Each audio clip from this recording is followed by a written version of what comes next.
ভগৱানে মোক এগৰাকী ধুনীয়া পত্নী আৰু দুগৰাকী ছোৱালী সন্তান দিছিল। বিয়া হোৱাৰ আগতে মই বহুত বেয়া কাম কৰিছিলোঁ। বহুত চেষ্টা কৰিও কুকাৰ্যৰ পৰা মুক্তি পাব পৰা নাছিলোঁ। যেতিয়া মোৰ বিয়াৰ কথা ওলালে তেতিয়া মই প্ৰতিজ্ঞা কৰিছিলোঁ যে মোৰ পত্নী থকাৰ পিছত আন মহিলাৰ ফালে কেতিয়াও নাচাওঁ। বিয়া হোৱাৰ পিছৰ প্ৰথম দিনবোৰত মোৰ ভিতৰত কিবা এটা পৰিৱৰ্তন অনুভৱ হৈছিল। যদিও মোৰ ভিতৰৰ শয়তান সদৃশ মনটোক বেছি দিন ঢাকি ৰাখিবলৈ নোৱাৰিলোঁ। যেতিয়াই মই ব্যৱসায়ৰ বাবে বেলেগ বেলেগ চহৰলৈ যাওঁ, তেতিয়াই হোটেলত থাকি কোনোবা নহয় কোনোবা ছোৱালীৰ শৰীৰৰ লগত খেলা কৰিছিলোঁ। মই দুজনী কন্যাৰ পিতৃ হোৱাৰ পাছতো পাপৰ পৰা মুক্তি পাব পৰা নাছিলোঁ। এবাৰ মই এখন হোটেলত ৰৈছিলোঁ। হোটেলত এতিয়া মোৰ বাবে ৰুম বুক হৈ গৈছিল। মই এতিয়া হোটেলৰ মেনেজাৰজনক ক'লোঁ যে মোৰ বাবে এজনী ভালতকৈ ভাল ছোৱালীৰ তুমি ব্যৱস্থা কৰা আৰু আজি ৰাতিৰ ভাড়া মোৰ পৰা দুগুণ বেছি ল'বা তুমি। অলপ পিছতে এগৰাকী 40 বছৰীয়া বৃদ্ধাই মোৰ দুৱাৰত টুকুৰিয়ালে। তেওঁৰ লগত এগৰাকী 13 বছৰীয়া ছোৱালীও থিয় হৈ আছিল। মই সেই মহিলাগৰাকীক ক'লোঁ যে ইমান সৰু ছোৱালীজনীক কিয় আনিছা? তোমাৰ এইবিলাক কৰিবলৈ অলপো লাজ নালাগিলনে বাৰু? মহিলাজনীয়ে ক'লে যে ছাৰ আপুনি একেবাৰে চিন্তা নকৰিব, তাই এইবিলাক কামত পাৰ্গত আছে। আপুনি এতিয়া সম্পূৰ্ণ আনন্দ ল'ব পাৰিব। আপুনি কোনো অভিযোগ কৰাৰ সুযোগ একেবাৰেই নিদিওঁ। মই ছোৱালীজনীক কোঠাৰ ভিতৰলৈ আনি মহিলাগৰাকীক ক'লোঁ যে 1 ঘণ্টাৰ পিছত ইয়াৰ পৰা ছোৱালীজনীক তুমি লৈ যাবাগৈ। এতিয়া ছোৱালীজনীক দেখি মোৰ মাজত যি কামনাৰ জুইকুৰা জ্বলি আছিল সকলো নুমাই যাবলৈ ধৰিছিল। ছোৱালীজনীক সন্মুখত বহিবলৈ দি ক'লোঁ ইমান কম বয়সতে কিয় এনেবিলাক কাম কৰি আহিছা? ছোৱালীজনীৰ কথা শুনি মোৰ ভৰিৰ তলৰ মাটি খহি যোৱা যেন অনুভৱ হৈছিল। তাই ক'লে যে ছাৰ এই কাম মোৰ নিজৰ ইচ্ছামতে একেবাৰে হোৱা নাই। মোৰ মায়ে মই সৰু হৈ থাকোঁতে এই পৃথিৱীখন এৰি থৈ গৈছিল। দেউতাই পুনৰ বিয়া কৰাই ল'লে। বিয়াৰ কেইবছৰমান পিছতে মোৰ সতীয়া মায়ে দেউতাক নিচা কৰিবলৈ লগাই দিছিল। তাৰ পিছতে আমাৰ ঘৰত বিভিন্ন ধৰণৰ অচিনাকি মানুহ অহা যোৱা কৰিবলৈ ধৰিছিল। দেউতাই দিনে ৰাতিয়ে মদ খাই নিজৰ জ্ঞানখন হেৰুৱাই পেলাইছিল। সেই মহিলাগৰাকী বেয়া চৰিত্ৰৰ নাৰী আছিল। সেই বিষয়ে মই আৰু দেউতাই একো গম পোৱা নাছিলোঁ। 2 বছৰমানৰ পিছত মদ্যপানে দেউতাৰ প্ৰাণটো কাঢ়ি নিলে। তাৰপিছত মই সম্পূৰ্ণৰূপে সতীয়া মাৰ তলত চলিব লগা হৈছিল।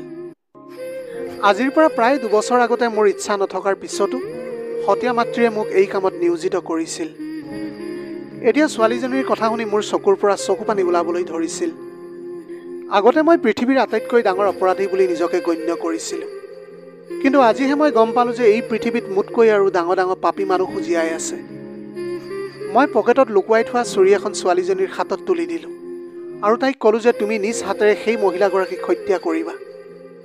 তেতিয়া ছোৱালীজনীয়ে কান্দি কান্দি ক'লে যে নাই, মোৰ ইমান সাহস নাই যে কাৰোবাৰ প্ৰাণটো কাঢ়ি ল'বলৈ পাৰিম, আৰু তাই মোকো এনেকুৱা কৰিবলৈ মানা কৰিলে। মই ছোৱালীজনীৰ মূৰত হাতখন থৈ ক'লোঁ যে এতিয়া তুমি কি বিচাৰা? তাই ক'লে যে দাদা, এতিয়া মই এই নৰকৰ পৰা ওলাই যাবলৈ বিচাৰোঁ। মই এতিয়া তাইক কথা দিছিলোঁ যে মই তোমাক এই ঠাইৰ পৰা উলিয়াই নিম। মহিলাজনী অহাৰ আগতে মই সেই ছোৱালীজনীক হোটেলৰ পৰা উলিয়াই লৈ আহিছিলোঁ। মই তাইক মোৰ বন্ধু এজনৰ ওচৰলৈ বুলি লৈ গ'লোঁ, যিজন বন্ধুৱে এখন অনাথ আশ্ৰম চলাই আহিছিল আৰু তাত অনাথ ল'ৰা ছোৱালীবিলাকক লালন পালনৰ লগতে শিক্ষাও দিয়া হৈছিল। মোৰ এই বন্ধুজনে যোৱা 30 বছৰ ধৰি এই অনাথ আশ্ৰমখন চলাই আহিছিল। তেওঁৰ কোনো নিজৰ সন্তান নাছিল আৰু তেওঁ প্ৰায় কৈ আহিছিল যে মই এই অনাথ আশ্ৰমত 300 গৰাকী ল'ৰা ছোৱালীৰ পিতৃ হয়। তাইক মই এতিয়া অনাথ আশ্ৰমখনতে ৰাখিছিলোঁ আৰু লগতে ক'লোঁ যে ভণ্টি, তুমি এই অনাথ আশ্ৰমখনতে নিজৰ শিক্ষা গ্ৰহণ কৰিবা। আৰু তাই এনেকৈ কষ্ট কৰি অহাৰ ফলত মেডিকেল ইউনিভাৰ্চিটিত এডমিশ্যন পালে। আজি তাই এখন ডাঙৰ হস্পিটেলৰ চাৰ্জন আৰু তাই খুব নিষ্ঠাৰে নিজৰ কৰ্তব্যবিলাক পালন কৰি আহিছে। তাৰ পিছৰে পৰা ময়ো সেই অপৰাধক ঘৃণা কৰিবলৈ ধৰিছিলোঁ। মোৰ মনৰ মাজত এতিয়া এইটো কথা সোমাই গৈছিল যে বেচাবৃত্তিৰ কুৎসিত ব্যৱসায়ত ভৰি দিয়া প্ৰত্যেকজনী ছোৱালীয়ে কিবা বাধ্যতাৰ বাবেহে তেনেকুৱাখিনি কৰিবলৈ বাধ্য হয়। মোৰ এতিয়া নিজকে লাজ লাগিবলৈ ধৰিছিল যে কেনেকুৱা কুচৰিত্ৰৰ মানুহ আছিলোঁ মই। সেই অসহায় ছোৱালীবোৰৰ লগত খেলি আছিলোঁ মই। তাৰপিছত এতিয়া সেই অপৰাধবিলাকৰ বাবে মই অন্তৰৰ পৰা অনুতপ্ত হৈছিলোঁ আৰু লগতে মোৰ পত্নীৰ ওচৰত ক্ষমা খুজিছিলোঁ যে মই তোমাৰ ওচৰত দোষী। পত্নীয়ে এতিয়া এইবিলাক কথা শুনি মোক এৰি নিজৰ মাতৃগৃহলৈ গুচি গৈছিল। এনেকৈয়ে 6 মাহমানলৈকে মোৰ পৰা আঁতৰি থাকিল আৰু লগতে মোৰ সন্তানকো মোৰ পৰা আঁতৰাই ৰাখিলে।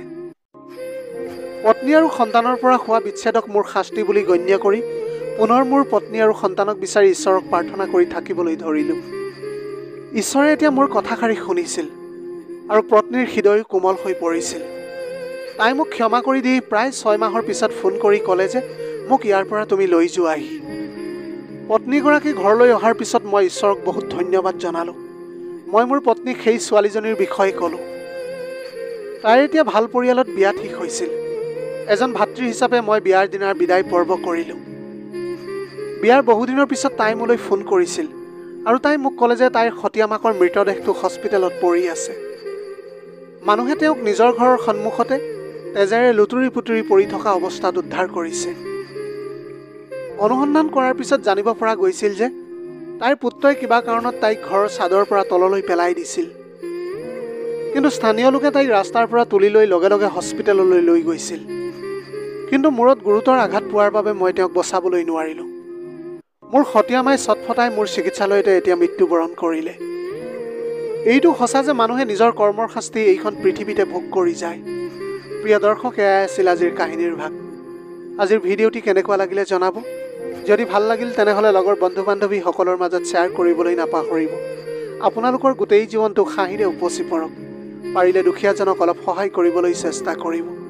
আপোনালোকৰ অকণমান সঁহাৰিয়ে যদি কোনোবা এজন দুখীয়াৰ জীৱনটো সলনি কৰিবলৈ পাৰে, তাতকৈ পুণ্যৰ কাম আৰু এই পৃথিৱীত একোৱেই হ'ব নোৱাৰে। Have a nice day.